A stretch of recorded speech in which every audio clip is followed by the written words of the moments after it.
അസമിൽ ബോഡോ ആദിവാസി വിഭാഗങ്ങൾ തമ്മിൽ സംഘർഷമുണ്ടായി. സംഘർഷത്തെ തുടർന്ന് സർക്കാർ മൊബൈൽ ഇന്റർനെറ്റ് സേവനങ്ങൾ വിച്ഛേദിച്ചു. 19 പേരെ കസ്റ്റഡിയിലെടുത്തിട്ടുണ്ട്. ശ്രീജിത്ത് ബാലകൃഷ്ണൻ ഡൽഹിയിൽ നിന്ന് കൂടുതൽ വിവരങ്ങൾ നൽകും. പറയൂ ശ്രീജിത്ത്.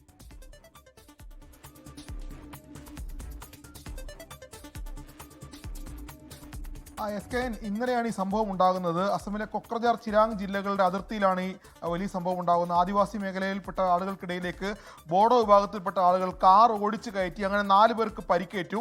അങ്ങനെ ആ പരിക്കേറ്റ ആളുകൾക്കുമായി ബന്ധപ്പെട്ട ആളുകൾ, അതായത് ആദിവാസി വിഭാഗത്തിൽപ്പെട്ട ആളുകൾ ഈ കാർ ഓടിച്ചിരുന്ന ബോഡോ വിഭാഗത്തിൽപ്പെട്ട ആളുകളെ ആക്രമിക്കുന്നു. അങ്ങനെ ആ ആക്രമണത്തിൽ ആൾക്കൂട്ടം ആ കാർ ഓടിച്ചിരുന്ന ഡ്രൈവറെ തല്ലിക്കൊല്ലുന്നു. വലിയ രൂപത്തിലുള്ള സംഘർഷം, അത് വലിയൊരു വർഗീയ സംഘർഷത്തിലേക്ക് വഴിമാറുന്നത് അവിടെയാണ്.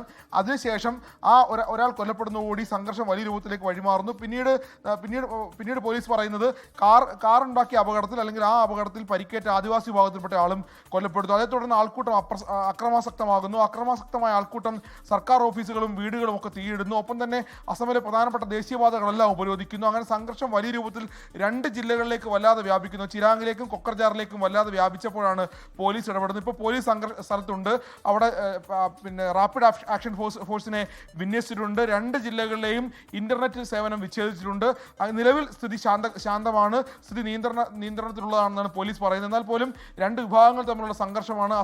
അസമിന്റെ ഒരു പ്രത്യേകത നമുക്കറിയാം. ഒരു നിരവധിയായ ജാതി സമുദായ സമവാക്യങ്ങൾ നിലനിൽക്കുന്ന ഒരു പ്രദേശമാണ്. അതുകൊണ്ട് തന്നെ സംഘർഷം ഏത് രൂപത്തിലും പൊട്ടിപ്പുറപ്പെടാം. അതുകൊണ്ട് തന്നെ ഇന്റർനെറ്റ് സേവനം വിച്ഛേദിച്ചതുകൊണ്ട് വലിയ രൂപത്തിൽ ഇപ്പോൾ നിലവിൽ സ്ഥിതി ശാന്തമാണ്. എന്നാൽ പോലും ഈ 2 ജില്ലകളിൽ വലിയ രൂപത്തിൽ ആക്രമണത്തിന് സാധ്യതയുണ്ടെന്നാണ് റിപ്പോർട്ടുകൾ. 19 പേർ നിലവിൽ കസ്റ്റഡിയിലുണ്ട് എന്നും പോലീസ് പറയുന്നുണ്ട്. SKN. ലോകത്തെവിടെയായാലും ഏത് സമയത്തും 24 വാർത്തകളും ഓഗ്മെന്റഡ് റിയാലിറ്റി പാക്കേജുകളും എക്സ്പ്ലെയിനറുകളും വിശദമായി കാണാൻ ഞങ്ങളുടെ യൂട്യൂബ് ചാനൽ നിങ്ങൾക്ക് സബ്സ്ക്രൈബ് ചെയ്യാം.